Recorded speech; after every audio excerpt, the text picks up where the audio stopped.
Welcome back to the Work Cultured Podcast. Thanks for tuning in. Today, we've got Sam Hupp. Sam is the VP of Independent Sales for Paris 1901. He's also the CEO of AIC 1230 Group. He does branding and sales and business change consulting.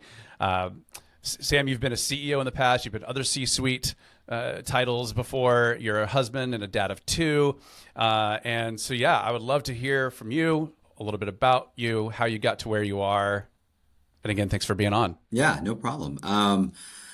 Well, I started way back when in the stores, Bell's, Palais Royale, stage stores. Worked my way up to buying offices with Foley's Group, May Company.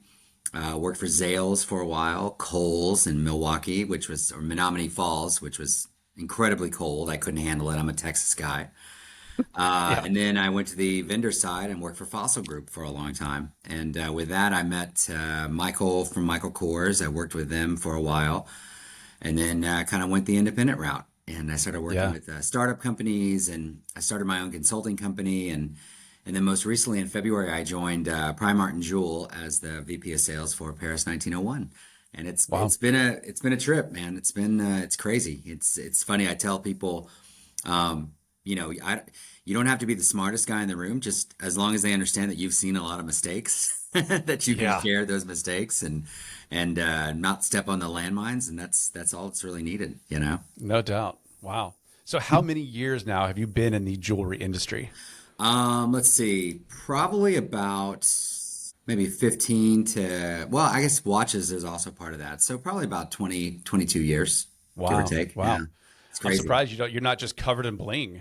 I'm not that bling guy. I mean, I'm from Austin, and we're very grassroots down there. And I live in Dallas now, and I can't possibly compete with the younger guys with hair and the big chains and all that stuff. The only jewelry I rock is I have a garment and I have my wedding ring. That's pretty much safe. But if anybody's interested, they should buy a lot of men's jewelry. Yes, out there. You're not the model for that, but you definitely are a proponent of it. I am not the aspirational model for anything. I love it. Well, you mentioned the mistakes, right? And that's going to transition us to the question that we ask every guest right out of the gate. Okay. What is a mistake you've made in leadership that you'll never forget? Ooh, geez, the list is long and distinguished. I think one of the biggest mistakes I made with my first C-level position was I wasn't self-confident enough to stand my ground at decisions that needed to be made. I was too preoccupied with the idea that, I didn't feel like I was self-deservedly should be there. And so therefore I was trying to make sure everybody, okay, you cool with this decision, you cool with that decision, that kind of thing. Learn quickly that is the surefire way of failure. You won't garner the culture that's there with the company. You won't garner the respect that's needed. And it really makes things a lot harder. So, following that, my next position as a CRO was a totally different level. It was, listen, this is what we need to do, and this is why we need to do it. And really depending on the data and the numbers. I mean, at the end of the day, data doesn't have feelings. It just is what it is, and it's not good or it's bad. It's just the results of performance. And I found as a C level, when you fall back on that, there's really not a basis to argue. You know what I mean? I mean, you can listen to opinions, and you can gauge other people's points of view, because everybody's got a different point of view, and you should at a C level. But at the same time, at the end of the day, buck stops with you, right? So you've got to interpret everything as appropriate as possible, and then pull the trigger and move forward. But number two, real quick, I'm so sorry. Number two would definitely be, you can't be afraid to make mistakes, even at that level, because at the end of the day, you're going to make mistakes. Everybody makes mistakes. It's just the reality. And honestly, if you're not making mistakes, you're not learning and you're not growing. So that was follow up. No, I love both of that. So you talked about something. I'm going to lean into what you're talking about here with this assertiveness. So I've become obsessed with this idea of pro-social behavior. And I just read an Adam Grant book called Hidden Potential. Okay. And he has story after story about pro-social behaviors raising the collective intelligence of a group or a team. And I am not naturally good at it. I am very naturally assertive. And so how do we exert that kind of assertive, decisive personality of ours to make decisions and move things forward without steamrolling and creating an environment where our people aren't getting the best ideas on the table? How do we get all of the best ideas without, not making decisions? Do you know what I'm trying to ask? Yeah, for sure. Well, I think the number one thing, and this is, I think it was, I don't even say the Stephen Covey or one of those guys, one of those big guys that said, when you're having a meeting with your team, the best thing you can do as the leader is speak last. And the reason why is you can get the genuine sense of where everybody's head's at and where everybody's thought processes are. And quite honestly, a lot of people feel some sort of intimidation or insecurity when it comes to leadership being involved in conversations. So when you pose a challenge, like yesterday, for example, I posed a challenge in my team meeting of, okay, how do we drive some revenue for the month of September? It's the last month of the Q3, right? It's what do we do differently? And I just kind of leaned back and I just listened. And there was ideas of promotions and there was ideas of e-blast and marketing tactics and all this, and they were all great. And so, as a leader, you have to encourage people to speak up, and you cannot, by any regard, scold anybody for their decisions. And the other thing you have to do is you have to defend everybody's decision, even if it's a terrible idea, even if it's the worst idea, because you can't stop them from continuing. Because, even if you are an employee and you're throwing out ideas and every single one of them are terrible, at some point you're going to come up with something, but it may also sponsor a thought process of somebody else on the team. Like, what if we did that? But wait, we could do this and it would solve X, Y, and Z, So I think to make sure people are comfortable in having those conversations is, sometimes you can also throw out your ideas at the end of it and be okay with people shooting it down and be okay with people shooting holes in it. In fact, we used to say in one of my C-suite positions, we used to say, you bring the ideas and you throw it in the middle of the floor, and everyone has to try to shoot holes in it. They have to. And if they cannot, we go with it and we go with that idea. And not only have you then built the alignment with the team behind that idea, but you've given everybody a chance to voice their concerns. So you don't have the people down the road saying, well, I knew it wasn't going to work. Well, I knew that you had your chance. Right. You had your chance to say that, And I imagine then too, even when there are holes being poked in it, there's like an acceptable threshold of potential failure. But those people still did their concerns out. They're not coming back and saying, I told you so. Right. They've accepted that there might be challenges, right? That's exactly right. And wow, that's huge. Putting a position out there where, if there are holes that are shot in it that just cannot be resolved, then that's the alignment you make at the end. Okay, we're going to do this, but we all know this, and this could happen, right? We're all good with that. Let's lock arms, and that's how we move forward. And if one of those three things happens, it's not a surprise. What I find almost like a camaraderie is built is when something happens that no one in the team identified. It almost builds more teamwork within that. Of like, can you believe that? I didn't either think that was going to happen. Can you?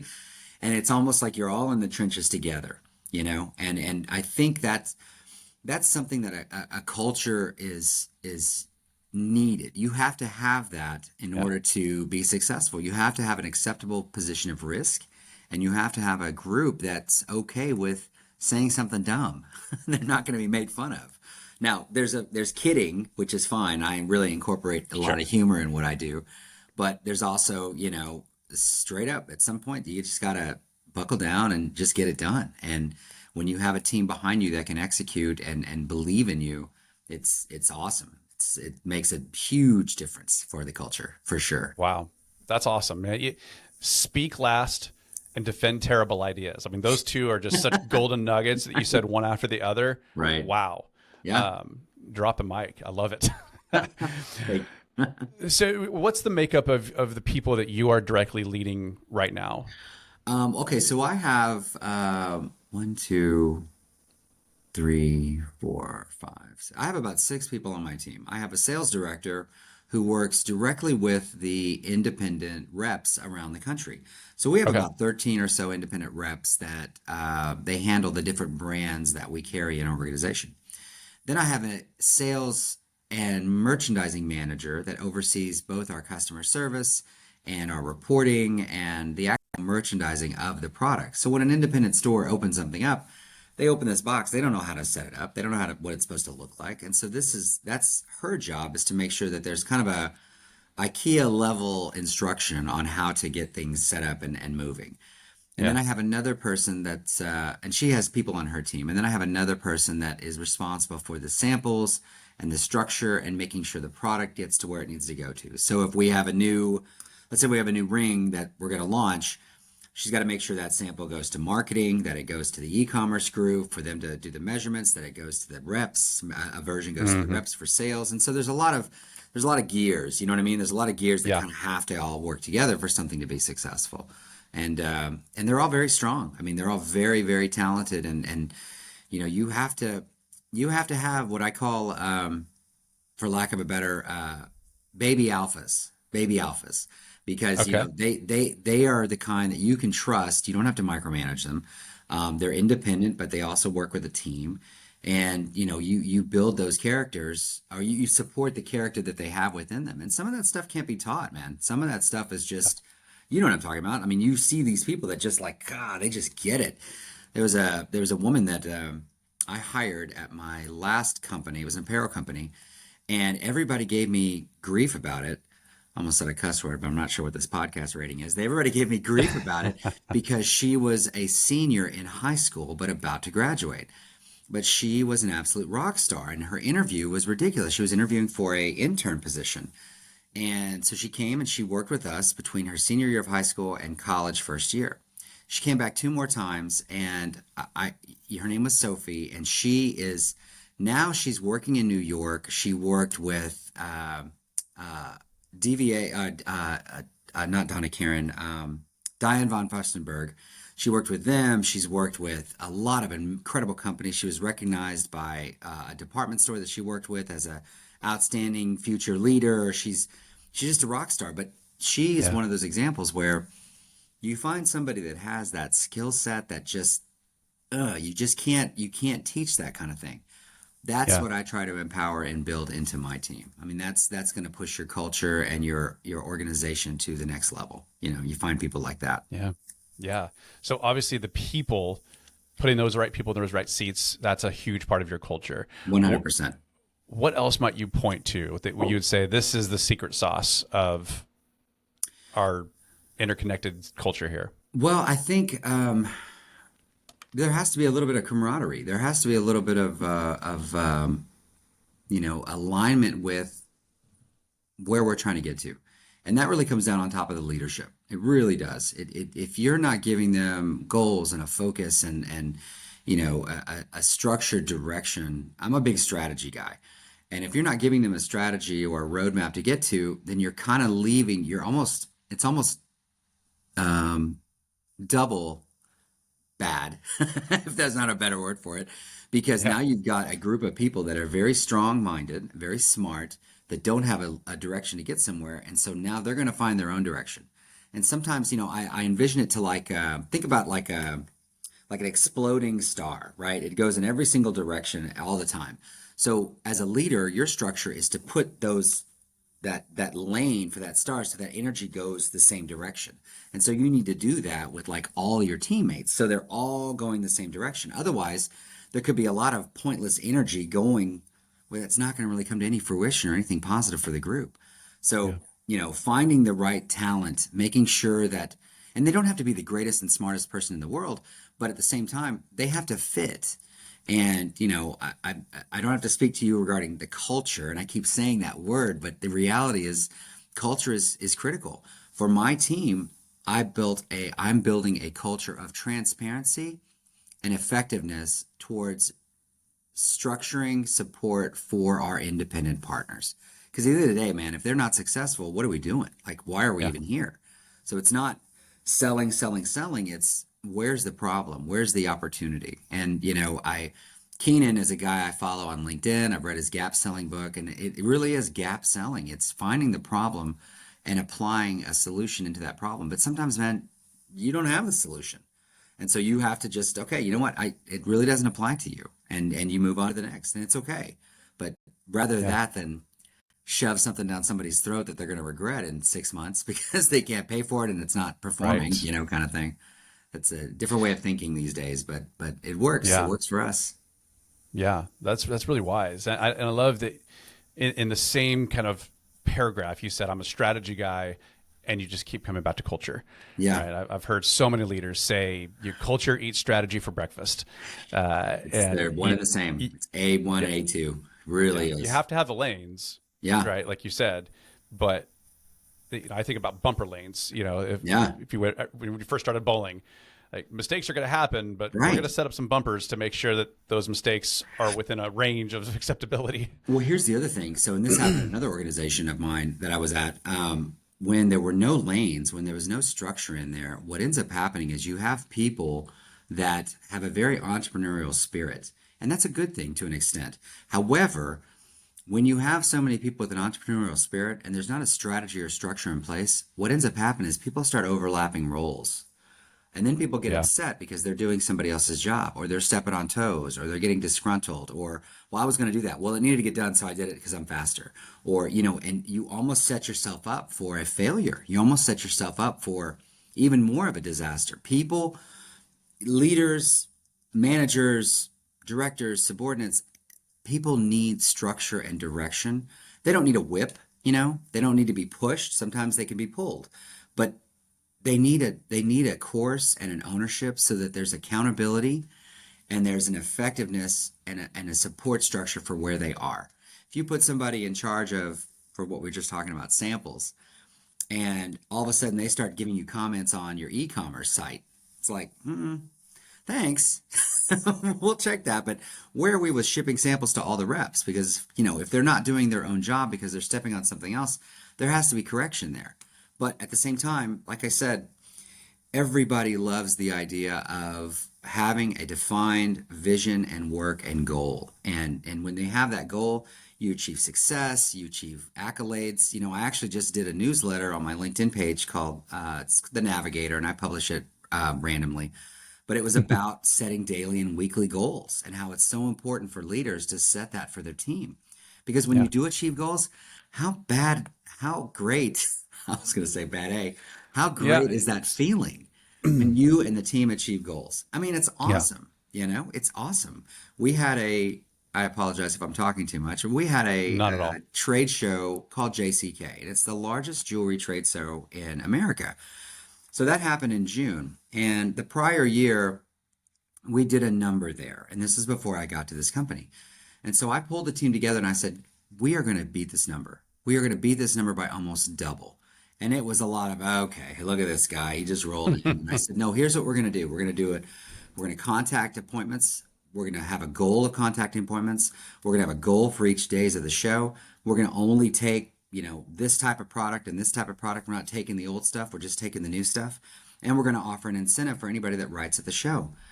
But the number one thing I said was, we're not going to talk about a minimum order placement to find a brand, because when you identify the minimum, they're going to write to the minimum. So you're going to do a recommended assortment for what the store tells you they can afford. And I guarantee we're going to get more than what we thought. So we ended up coming back. We actually did 127% over the prior year. And at that point, Wow. it was this, light bulb. There is a method to the madness. There is a structure in place. And whether you're selling women's clothes, accessories, home goods, jewelry, it doesn't matter. It's all about setting a structure, setting a goal, strategy, and then the culture of the people behind it. And you put all Yeah. those things together, man, it's a slam dunk. It's absolutely, It's a winning formula. yeah, Yeah. for sure, for sure. Yeah. So you obviously have this sales brand and leadership culture mindset, which I imagine is what compelled you to also start your own consulting group, the AIC 1230. Yeah, Right. So tell me 100%. about that. We haven't talked about that at all. Is that how much of your time and headspace and bandwidth is that taking up for you? Well, it's really not taking a lot, because it's one of those, you heard the old lame cliche of, hey, once you enjoy something, you'll never work again, kind of thing. But for me, the whole premise of starting that company is bringing big box, big company mentality to these mom and pop and these small entrepreneurs, because they may run into a situation where, oh my gosh, I'm stuck with all of this inventory and nobody's buying it. What do I do? and that may be a very colossal problem for them. Well, they may not know about the idea of markdowns, taking a sale, they may not know the idea that you can actually call the vendor and see if they'll swap out the old stuff for the new stuff. You can actually set a buy one, get one promotion. You can do a promotion with a local school to incentivize if you have a bunch of backpacks left. Maybe hit up a school and say, I want to offer a discounted backpack to the school. There's so many different tips and tricks you can do that industry wide is kind of I've seen it all done before. So why Yeah. can't I bring it to these people? I work Yeah. with a great company called Keepsake here in Dallas, and she's got an incredible boutique. And so we're working on building out her e-commerce and getting the marketing strategy there. But it's just the idea of bringing these tried and true processes to an environment or a group or a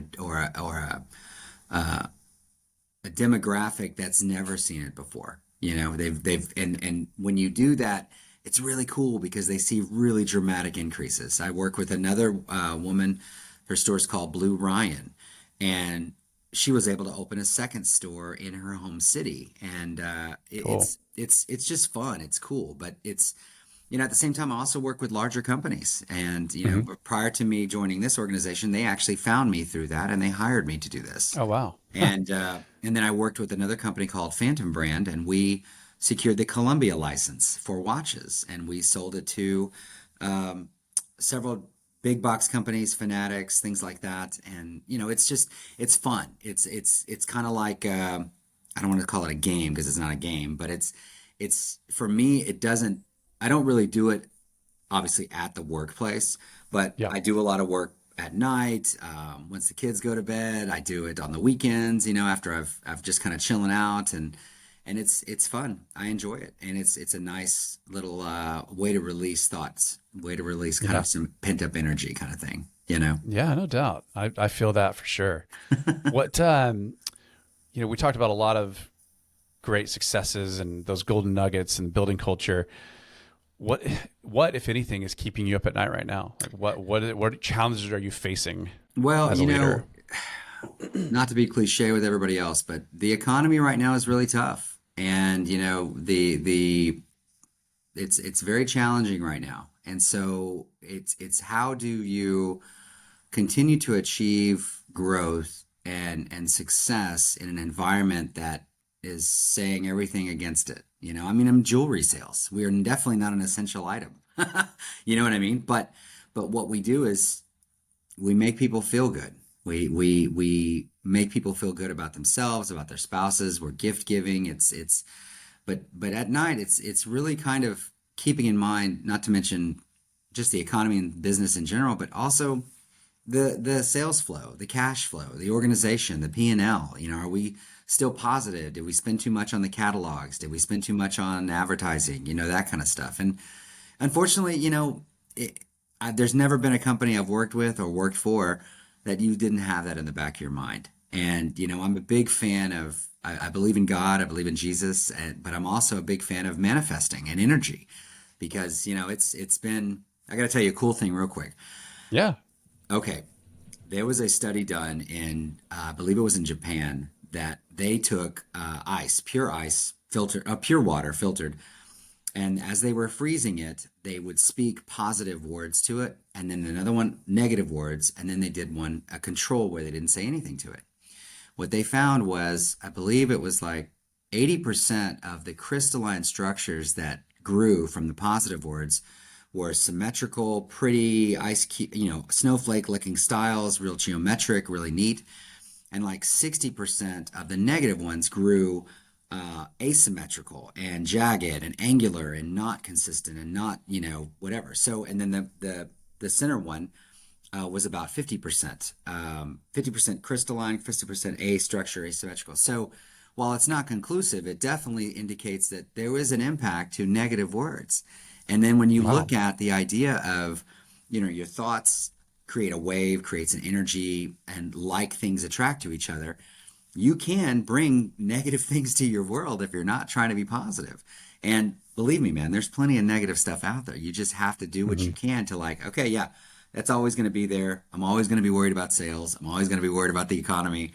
What can we do Right. today to get past it?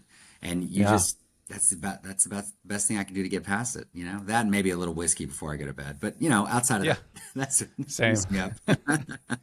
Yeah. My wife actually just sent me an Instagram reel this morning that was a guy talking about how you quote unquote good people will do bad things when they are in bad environments, and quote unquote Mm, bad people are more prone to do good things when they're put into positive environments. And I yeah, believe that that. energy, those vibes, and that's really us as leaders.